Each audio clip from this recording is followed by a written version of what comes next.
Have a good day, everyone. We are the Group 2 and we're going to discuss the Marxist criticism. But before that, let me introduce ourselves first.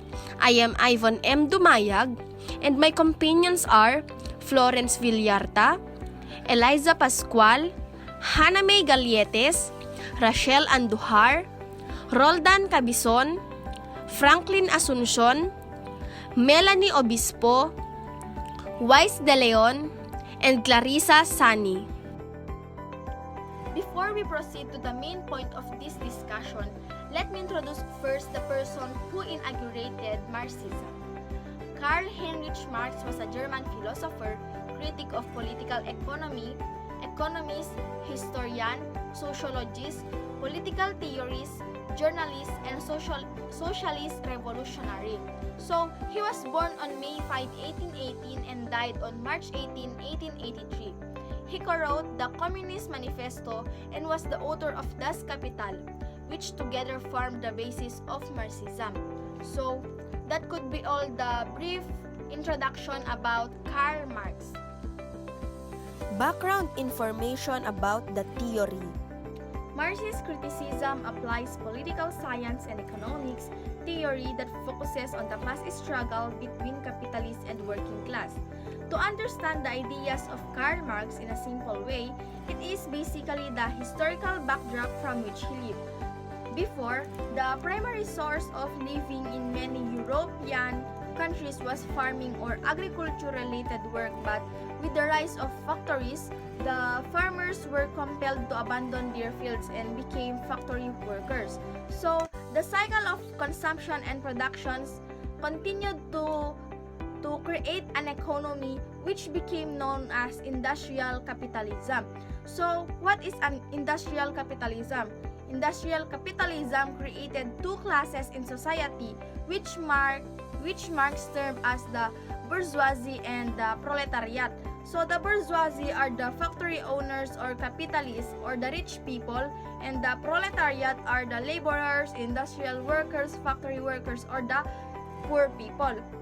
So the class struggle here is that the society was classified into two divisions, which are the bourgeoisie and the proletariat.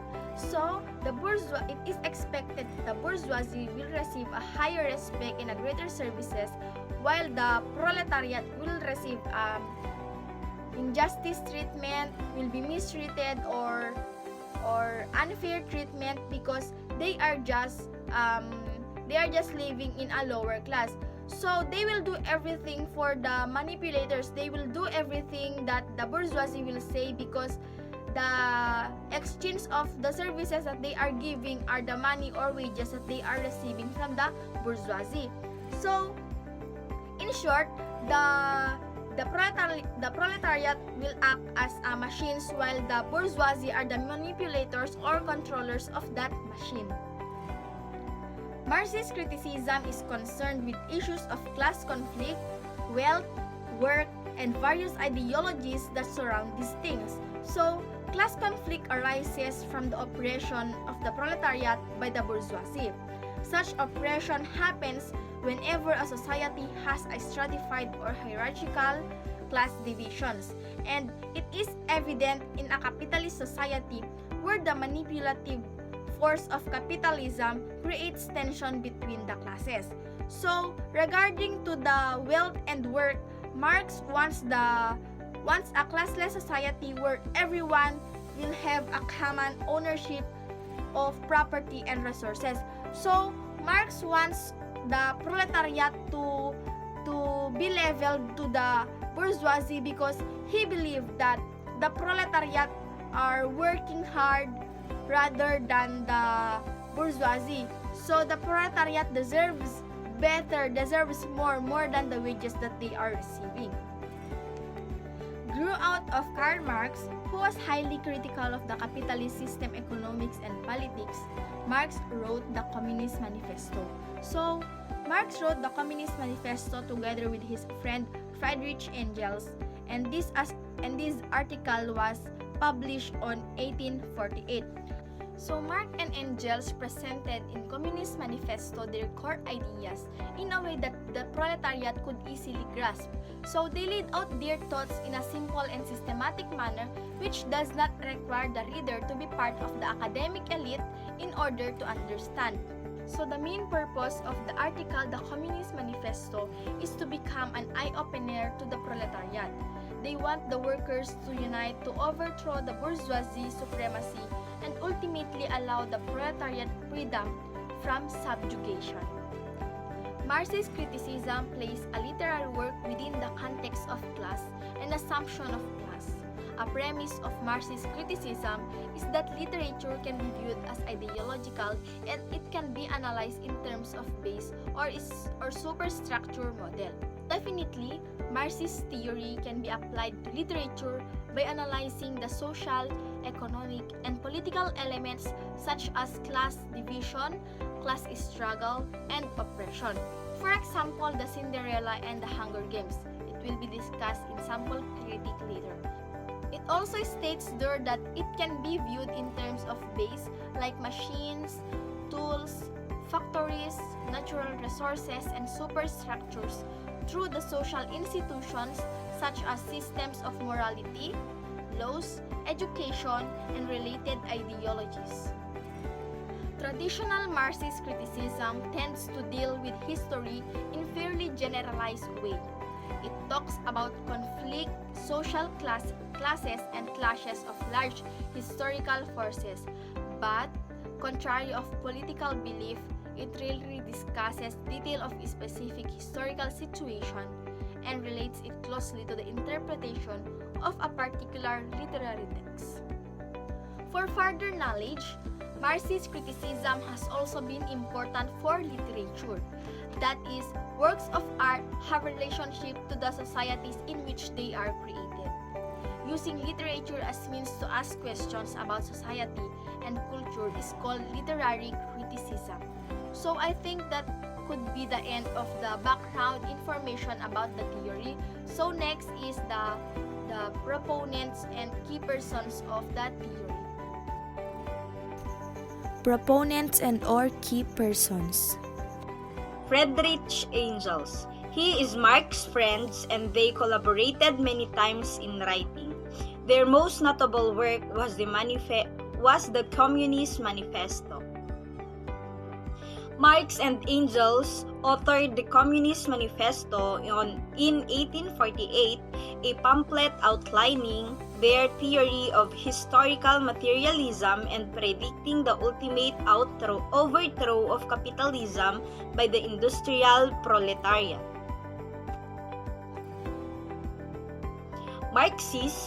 Marxism is a body of doctrine developed by Karl Marx and to a lesser extent by Friedrich Engels in the mid-19th century.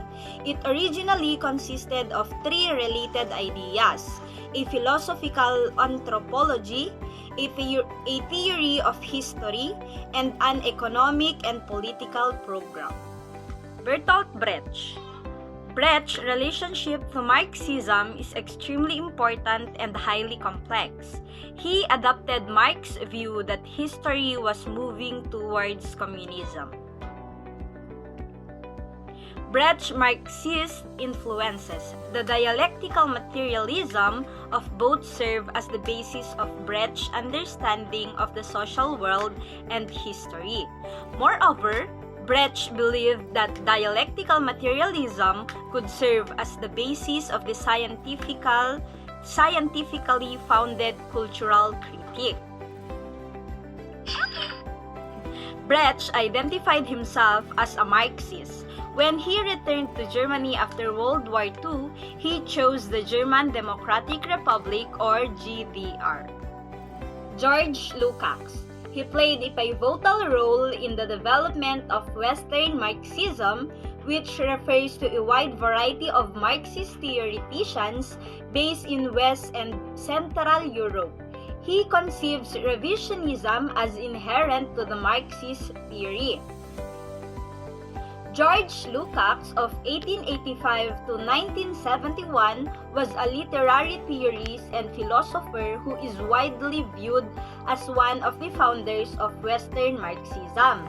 Lukács is best known for his pre-World War II writings in literary theory, aesthetic theory, and Marxist philosophy. Today, his most widely read works are the Theory of the Novel of 1916 and the History and Class Consciousness of 1923.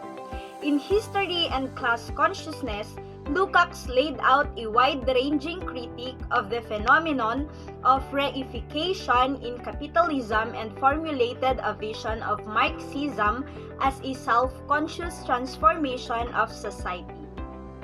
Jürgen Habermas. If one takes this definition literally, Jürgen Habermas' early work qualifies as that of an analytical Marxist. Yet, although he developed his project in a way that was independent of the self-identified analytical Marxists, there are important points of convergence in their views. In particular, in their efforts to update Marxism, both Habermas and the analytical Marxists managed to talk themselves out of being Marxist in any recognizable sense of the term. Louis Althusser combined Marxism with the scientifically oriented methods of structuralism in his essay, Ideology and Ideological State Apparatuses in 1970, and analyzed how the dominant systems enforced their control by subtly molding their subjects through ideology. Ideological state apparatuses are the social mechanism which individuals take up predefined subject positions which conform to the values and interests of the dominant class. Ideological state apparatuses include social institutions like family, school, religion, and so on. Althusser observes that these institutions operate with relative autonomy and obtain their power not through explicit coercion. Rosa Luxemburg. She is a prominent thinker in the orthodox Marxist tradition, together with Hal Draper and Rudolf Hilferding. Orthodox Marxism is contrasted with later variations of Marxism, notably revisionism and Stalinism.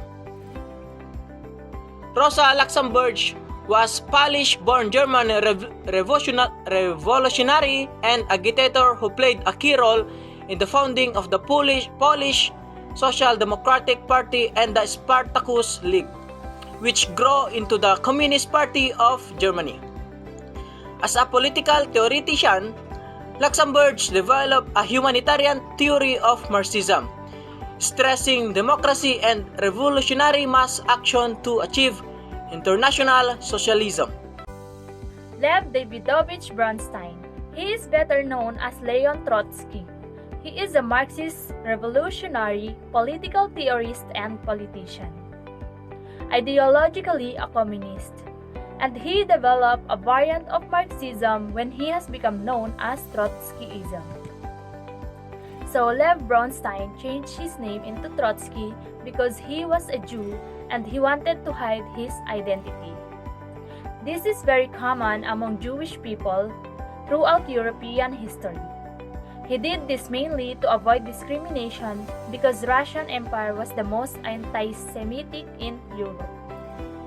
Even though he was a Bolshevik, he was always afraid he might be targeted for being Jewish. Next is Frederick Jameson. Frederick Jameson is a philosopher, literary critic, and Marxist political theorist. He published Marxism and Form, which introduced a tradition of dialectical neo-Marxist literary theory to the English-speaking world in 1970. Frederick Jameson is generally considered to be one of the foremost contemporary Marxist literary critics writing in English. He has published a wide range of works analyzing literary and cultural texts and developing his own neo-Marxist theoretical.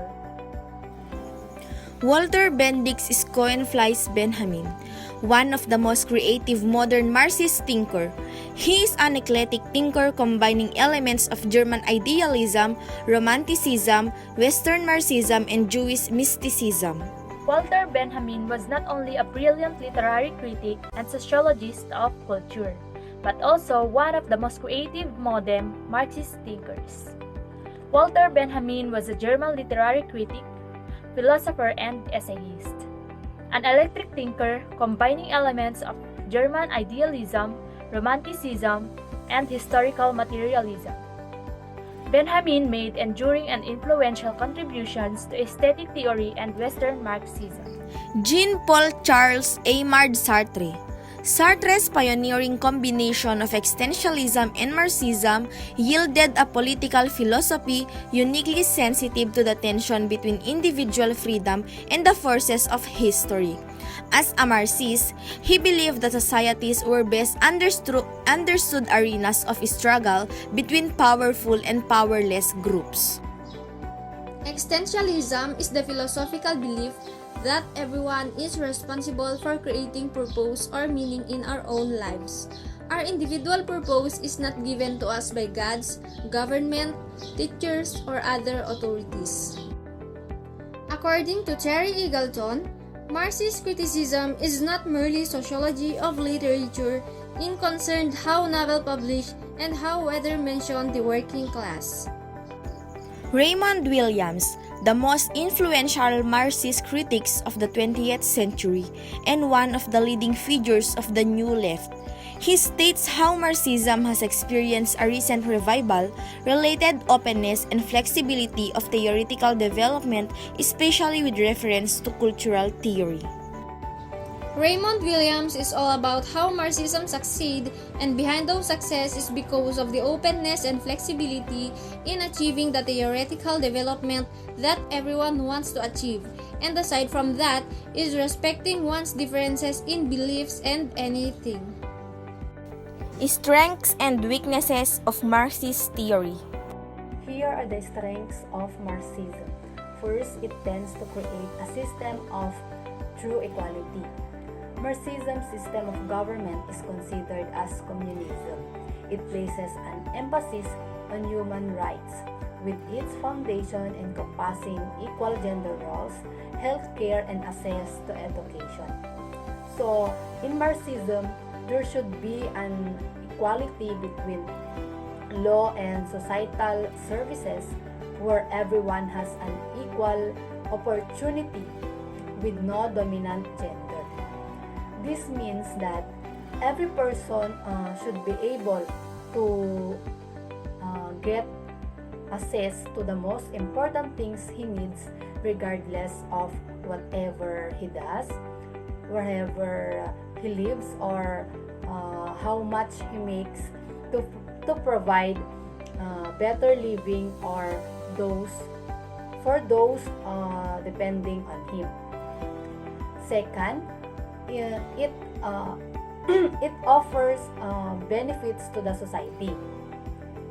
Society will be benefited in Marxism in the sense that it makes changes from being poor into a progressive society. It also addresses problems encountered by the society and improves not only the society itself but also the life of an individual. Third, it helps with capitalism. Marxism was able to predict the inevitable tendency towards monopolization where free competition was a standard. Fourth, it reduces the tendency of debt. Under the Marxist philosophy, communities will be working together to achieve success, where all people would come together to provide for each other with the help of government, distributing sources as required. It means that government should provide resources for people to earn money and supply their everyday needs. Marxism tends to helps people improve their lives and achieve success. And last, it protects the rights of unions. Marxism encourages unions to stand up for personal rights, creating a system of checks and balance for a maximum production level to be achieved. And that's all the strengths of Marxism. Weaknesses. Number 1, it tries to abolish religion. This means that there would be no organized religion, which would affect prominent beliefs followed around the world, including Christianity and Judaism. As Marxism would not allow people to be free of choosing their spirituality. Number 2, it negatively affects the educational system. Marxist philosophy on education sees economics lying at the root of every human activity, though is not absolutely punctual as scientific point of view, as economics occupies the pivotal in the curriculum, is one of the main objective faculties of children being neglected. 3, it does not value the concept of private ownership. In Marxism, there will be the idea that private properties and businesses should be obligated, which makes it impossible for anyone to take business advantage of someone else, giving him no reward for working. It limits opportunities for entrepreneurs. If you are doing a business under Marxism, then basically you would be working for the government, which means that you are not going to work as an entrepreneur, freelance, or sole business owner because everything would run through the government. Marxism only offers limited opportunity to those people who are doing their own business. It is because Marxism only supports a job or work that is under the government. And the next is, it can lead to communism. Communism is a possible occurrence in Marxism, as this philosophy is believed to lead to dictatorship. As you can see, it would not allow anyone to be an individual, in which is believed to lead a dangerous society without anybody being motivated. In theory, equality sounds great, seeing a lot of examples where people are treated fairly. But keep in mind that an individual is taken out of the scenario under Marxism.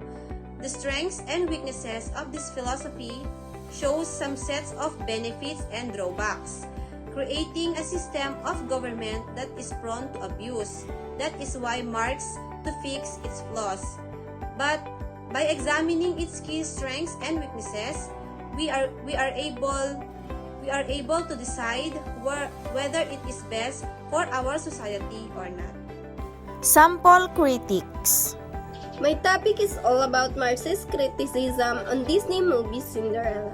The movie Cinderella is a film made by Walt Disney based on European folktale, which is written by Charles Perrault in the year of 1697, wherein the film depicts the victory from a girl who is bound by oppressive behavior of the stepmother and the stepsisters, wherein she wanted to change her fate in a single night.